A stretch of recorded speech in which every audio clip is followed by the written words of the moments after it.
Doctor হোসনাৰা Begum ডাঙৰীয়ানীক ভাৰতীয় জাতীয় কংগ্ৰেছৰ প্ৰাৰ্থিত্ব প্ৰদান কৰা হৈছে। মই আজি 3 দিন ধৰি ইয়াত লাগি আছোঁ, ৰাইজৰ বিপুল সঁহাৰি পাইছোঁ। ইয়াত যিজন আছে বিজেপিৰ কেণ্ডিডেট অৰূপ দে ডাঙৰীয়াৰ প্ৰতি মানুহ অতিষ্ঠ হৈছে। মানুহে অহংকাৰী নেতা বিচৰা নাই, মানুহে সহজভাৱে সহজ ভোটত জয়ী কৰাই যোৱা নেতাজন সহজ সৰল বিচাৰিছে।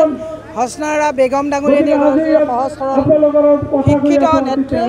এতিয়া গৌৰৱ গগৈ ডাঙৰীয়া ইয়ালৈ আহি আছে।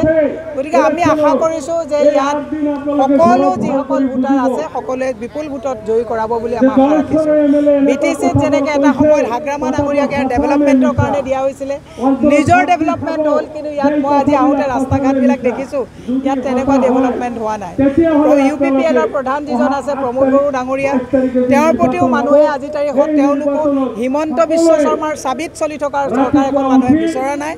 মানুহে এখন স্বতঃস্ফূৰ্তভাৱে এখন চৰকাৰ ইয়াত বিচাৰিছে। BTCত শান্তি বিচাৰিছে, ডেভেলপমেণ্ট বিচাৰিছে। গতিকে মোৰ বিশ্বাস এইবাৰ আমাৰ এই BTC ইলেকশ্যনত কংগ্ৰেছে ভাল ফল দেখুৱাবলৈ জনগোষ্ঠী জনজাতিকৰণ কৰিম বুলি কৈ পেলাই তেওঁলোকে গাদী দখল কৰিছিল। আজি আপোনালোকে দেখিছে উজনিত অসম জ্বলিছে। আপোনালোকে ইয়াত দেখিছে নামনিত সিদিনাখন পুলিচ লগাই কোচ ৰাজবংশী যিসকলে গণতান্ত্ৰিকভাৱে আন্দোলন কৰিছে নিজৰ ন্যায্য প্ৰাপ্যৰ কাৰণে, পুলিচ লগাই তেওঁলোকক অত্যাচাৰ কৰা হৈছে। গতিকে ৰাইজে গণতান্ত্ৰিকভাৱে ৰাইজৰ যিবিলাক সুবিধা, ৰাইজৰ যিবিলাক প্ৰাপ্য এইবিলাক পোৱাৰ এটা পৰিৱেশ ঘূৰাই বিচাৰিছে।